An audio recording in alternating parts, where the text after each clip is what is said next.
Dear all, welcome to the one-on-one set. Our conversation tonight will revolve around healing from traumas. Traumas, in fact, result from exposure to an incident or a series of events that may be emotionally disturbing with lasting effects on an individual functioning. Tonight, during this episode, our guest, Nabililah Fakira, who is a mental health coach, will explain to us the underlying causes around trauma and the ways to heal from it. Nabila, thank you so much for joining us in the studio of the MBC. Thank you, Koyal, for inviting me, and thank you for addressing such an important topic. Yes, exactly. Trauma, as we've talked earlier in the previous series, it is in fact based on, around a specific event that may be emotionally disturbing to someone. Could you explain to us more about what is exactly trauma? Yes, trauma is a common language that we all use for something that is disturbing, but it's very important before really giving a definition to understand that what might be traumatic for someone might not be traumatic for another person. So we call this subjective. That is, different individual will experience stresses differently. So usually we use a threshold, we use a line of coping to define what is traumatic and what is not traumatic. Let's give an example, like we have a normal threshold of coping mechanism. If you are below this coping mechanism, this line, it means that when you are facing a stressor, you can deal with it. And it causes a certain issue, yes, but it is not overwhelming. Okay?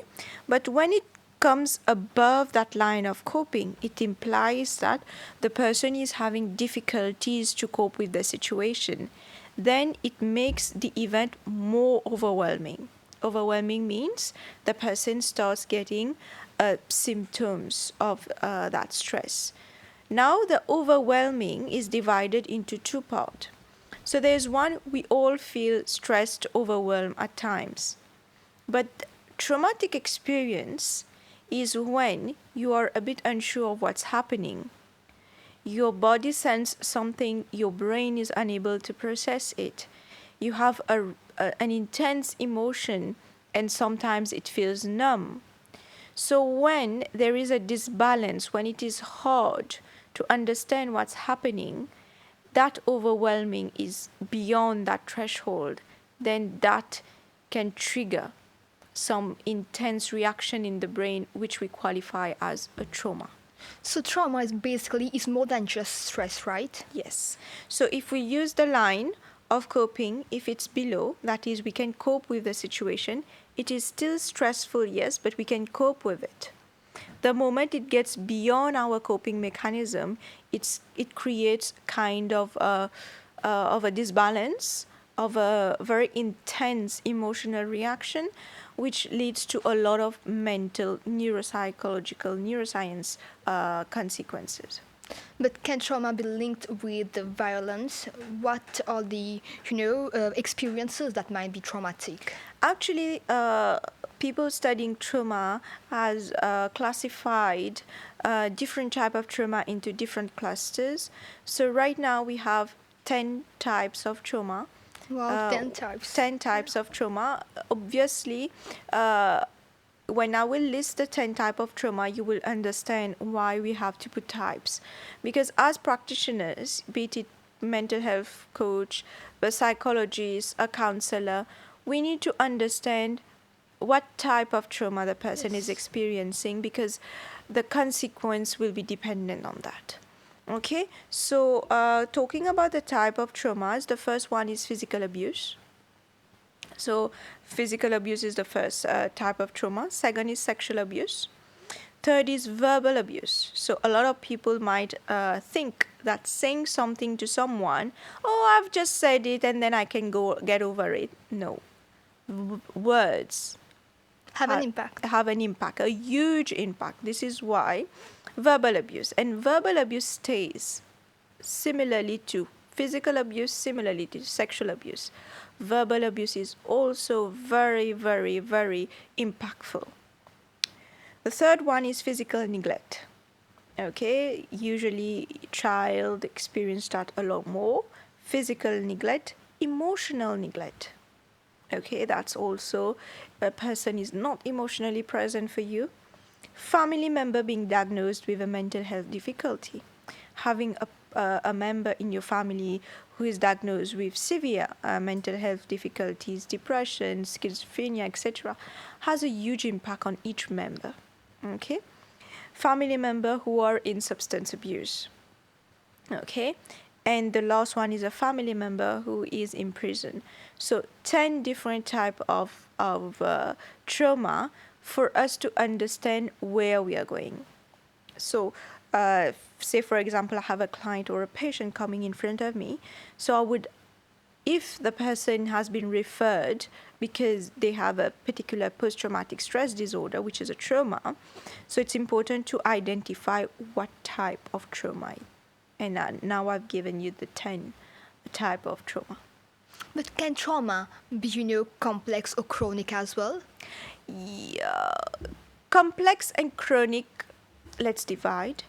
Complex, yes, because a person might experience something over the years and the person is not realizing that this is having a consequence on their mind, on their emotional health, and on their body. So now these things become a lot more unconscious. The person doesn't know what triggers or what things are triggering them, why they are in certain states. So yes, then that is very complex because now we have to dive into the subconscious and unconsciousness to bring back the experience so that we can work with it in therapy. So that is complex.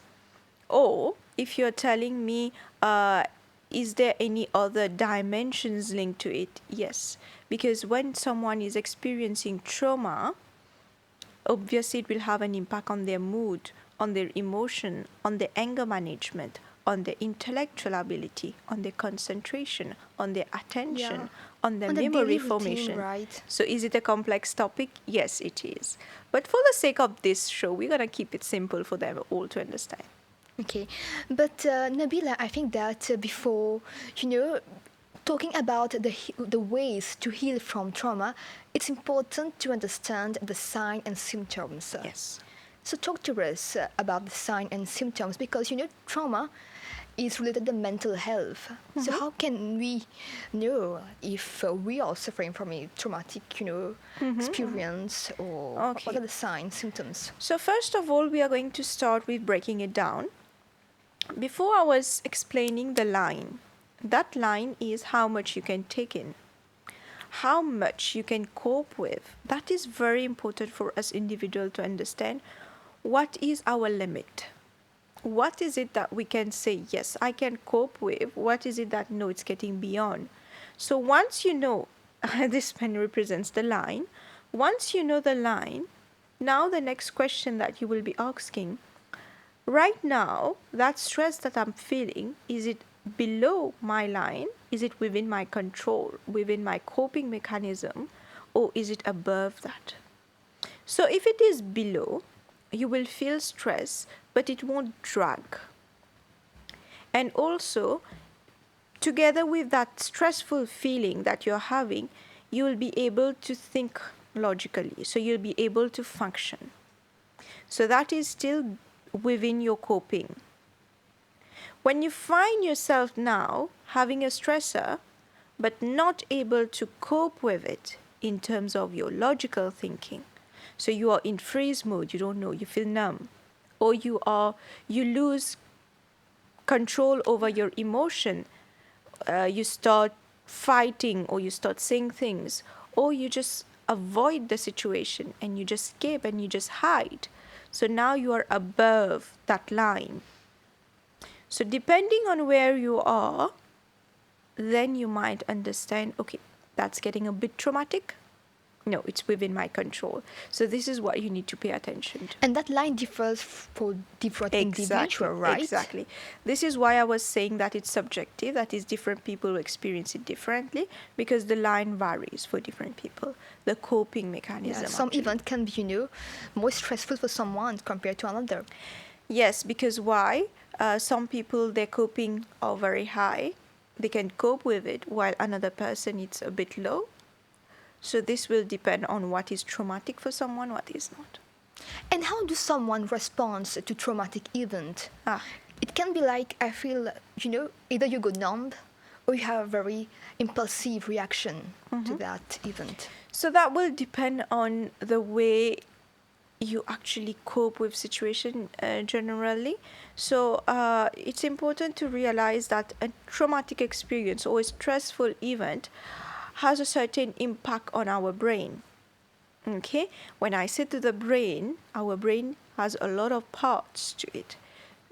So depending on the type, it will affect different parts of the brain, and the intensity it affects the part that will result in the consequence. So to give you an example, if you have a certain, so the main parts that are affected when someone is going through an eventful or a negative experience, so the first is the amygdala, the fear center. The amygdala is a region in our brain that is mostly responsible for fear response. So during trauma, it affects that region. So depending on the intensity, some people may fight the situation, or they may flight, that is, they run away from the situation, or they might be freeze. So depending on what type of response they have in their amygdala. Okay, so now the second part that is very much affected is the insula. So the insula is how you create a sense of balance of where you are. For example, I know that I'm sitting right now. It's because I have the insula in my mind that is operating, telling me you are sitting in middle of this room. Yeah. So when you are experiencing trauma, it fluctuates that sense of awareness. So some people, they feel lost. You will see in films when they are going through traumatic experience. In film, it shows that the camera is revolving around them and it's very blurred. They don't know where they are. It tried to represent that the insula is not able to make sense of where the person is. So that's the second part. The third part is the hippocampus. The hippocampus is the region that is associated with memory formation. So when you are going through a traumatic experience, it alters the activity in the hippocampus. So affects our memory formation. Okay. The second is the prefrontal cortex. That is how we build our logical understanding. It affects this as well. So you will find some people during traumatic experience, they can't think logically. Okay. And the third one is the cingulate center, which is responsible for our self-regulation. So if someone can't regulate themselves, so we need to pay attention to what's happening inside the brain. So these regions mentioned, this is what will help us understand the consequence of that stressful event, of that traumatic experience. And it varies from person to person. Yeah. So from that sense, do you feel that the trauma is linked to memory and it prevents one to fully enjoy their present? Yeah. So as mentioned, there's a part in our brain called the hippocampus that is responsible for memory formation. So what happens is when you experience a traumatic event, it records a lot more easily compared to you are revising something. Why? Because this event is loaded with emotion. So when something is loaded with an emotion, it gets recorded in the hippocampus more. So when it gets recorded in the hippocampus more, let's say it's more intense. When it's more intense in your brain, you kind of create a mental schema that are representation of situation. So let's say a traumatic experience take it simple. A cat were very aggressive to you, and now you've developed a trauma related to cats.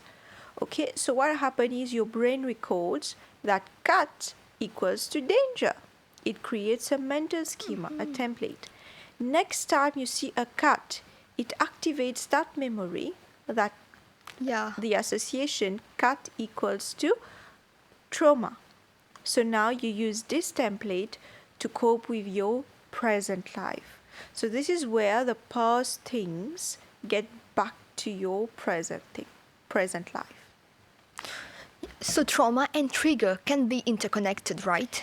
Trauma and triggers are interconnected, yes, because you have a trauma, creates a memory in your mind. That memory gets triggered by present life. So what is a trigger? Let's explain. Let's say cat was traumatic to me back then. So now your brain recalls the sound of cat, the image of cat, the smell of cat, the feeling when you see a cat. Okay?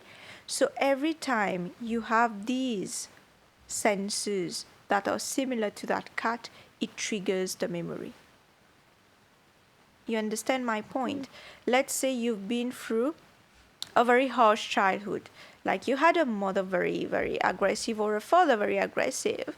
So what happened is the voice, the tone of voice, the language that a person was using, the tonality, the facial expression, you receive these cues, these messages through your senses. It gets stored in your brain.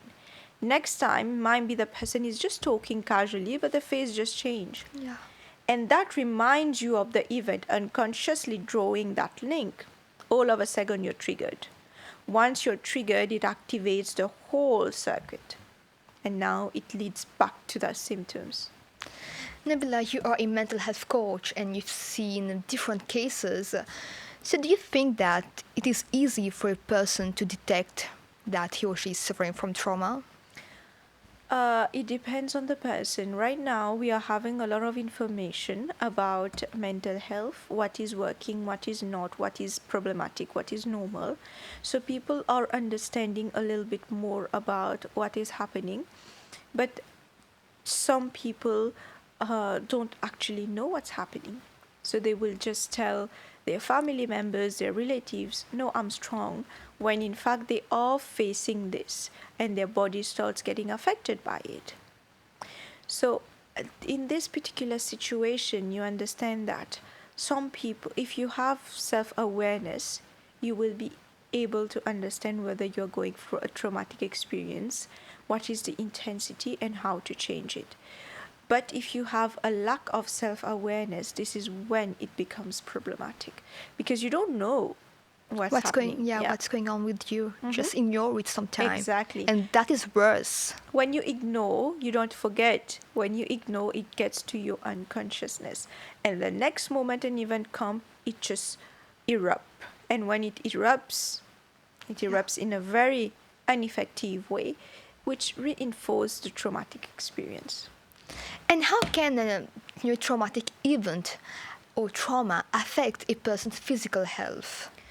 Actually, the brain and other parts of the body is connected. Exactly. It's interconnected. So your physical health might affect your brain. Your brain will definitely have an impact on your health. And this is what my further research currently is about, that the link between these two. So let's say you are having all these 5 regions in your brain hyperactivated. There are conflicts going there. So the circuits are not very operating in an effective way. So what is the consequence? An increase in brain activity, an increase in neurotransmitters, an increase in stress hormones travels through your body, get deposited in certain regions, causing inflammation. Inflammation leads to other things. So it's a domino effect. Okay, it's a domino effect. The sympathetic and parasympathetic system are activated. When one is activated, it has a lot of consequence in your body. Yeah. So trauma has an impact on your body. When people tell you, I have been through a very challenging event previously. A couple of days afterwards, you start feeling sick, common things. You start having fever, you start having gastric issue, you start having diarrhea or things like this, headache, inflammation, body ache, and you say, no, I'm having a fever, no, I'm having this. Ask yourself, a couple of days ago I've been through something very challenging. Now I'm sick. Could there be a link? That is the reason why people fail to understand that taking care of your mental health is very important. And I say this very often. If I see something very threatening for my mental health, I'm sorry to say I keep barriers. Because when these things gets upside down, then it's very difficult to cope with it. And it's my responsibility to put barriers. When something is challenging, you see that it's a threat for your mental health, you are putting boundaries. It's your choice. It's you are responsible for that. It's as if your house, you don't put boundaries to your house and then you complain, oh my god, there were robbery at home, there were thieves that came back home. So that was your responsibility to safeguard your It's house. important to draw a line for everything. It's very important to draw lines, not just lines, but it's important to put boundaries if you want to prevent from getting any traumatic experience, etc. Would you say, therefore, that trauma has an impact on our relationship as well? Oh, yes, absolutely. Why? Because you've been through something in the past. That person might not be present in your life, but you bring it to your present life. That's very inevitable. Okay, it happens. So now what is the consequence? You are showing that person, you are using a template on that person. If you don't communicate that to them, they will believe that there is something wrong with them. Yeah. Now that person might become defensive. So it's very important to explain, what have I been through? Sometimes my coping mechanism might not work and it might trigger me, and when I'm triggered, please handle in this way. I think then that trauma can shrink the window of tolerance, right? Yes, because if you are triggered very easily, what is triggered? Like something just happened, it hijacks your brain, you start feeling very overwhelmed. So coming to this, you kind of understand that, will I be able to tolerate? If I'm super angry, if it's against my system, I'm angry right now, can I tolerate? If you are very much annoyed, can you tolerate? It's like tolerance and annoyed is like two sides of the same coin. You are either very tolerating or you are annoyed. So you see, it's very difficult for a common person. Sometimes it's very easy to judge, oh, she's not tolerating this, she's annoyed right now. You can't expect a person to be a robot. Sometimes just let them be. Because something happened, they are triggered, help them calibrate. And then you expect them to get back to normal. When you're normal, you can tolerate. I'm fine, I'm happy, you're saying something to me. Okay, it doesn't bother me, I can tolerate it. But when you target your core, when you're close people, when you are the subject, you become defensive, you become intolerant, and you're human. This is why you're having it. Now that we've understood about the underlying causes of a trauma, talk to us about the healing aspect. Can it be healed, and what are the ways, to stop the suffering from trauma? So I've mentioned that there are 5 regions that are mostly affected, mostly involved in trauma. But it's very important to understand that we have neuroplasticity. That is, our brain rewire itself. There are birth of new neurons. The brain is constantly under construction. So through therapy, through healthy thinking patterns, through habituation of healthy thinking patterns, what happens is that you rewire your brain in a healthy way. And when you rewire your brain in a healthy way, you kind of deal with these triggers, with these negative mental schemas. At the end of the day, what happens is you start healing from it. So one day I had a patient coming to me saying that I am having post-traumatic stress disorder and I need medication for that. We can give you medication to cope with the symptoms, but what do we do with the memory? No medication can get that memory away in your mind. That's true. So this is why therapy is crucial, is important, because only through therapy or through healthy activities, brain activities, that you can rewire the system. How long does it take then to heal from trauma? That depends on the type of trauma, that depends on the person's coping mechanism, that depends on the person's willingness. Different persons are different, so we can't expect, like, let's say 2 months, we can't put that on another person. Some people needs more time to process, to understand what is happening, while others are very spontaneous.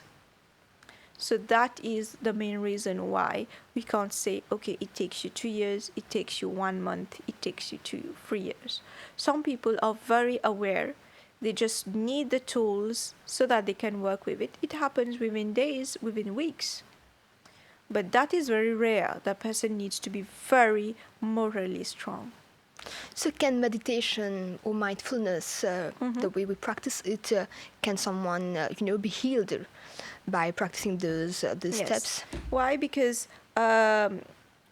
mindfulness activities and meditation impacts these 5 regions that I was mentioning. So when you're meditating, you're kind of relaxing those 5 regions. So when you relax those 5 regions, what happens? Yeah. It has an impact. So that is a very healthy practice that I encourage people to do. If you find yourself becoming very aggressive, don't hurt people. Just go and do some meditation. Just go and do some mindfulness, because that will calm the regions and you will find yourself in a better place. We are actually drawing towards the end of this episode, but before that, Nabila, what's your advice to people who are trying to recover from a traumatic experience? Seek help, because it's very hard. Because when you go through a traumatic experience, only then you will realize that it has a load on your shoulder, on your mind, on your heart, on your body. So seek help. You don't have to go through it alone. Okay? And the next advice that I will tell the person is, don't sit and believe that it will go by itself. It will amplify. Seek strategies. Seek help that is very effective. Do your research. Trauma-based cognitive therapy. There are other therapies that are available. Talk to a practitioner. Talk to your doctor. Talk to a practitioner, a mental health practitioner, a mental health coach, a psychologist. They will be able to navigate you through the correct help. Thank you, Nabila, for being with us tonight and talking about such an important topic. Thank you very much, and thank you everyone for joining us today. Dear viewers, we have now come to the end of this episode. Thank you for your time. We hope to catch you soon. Have a great evening.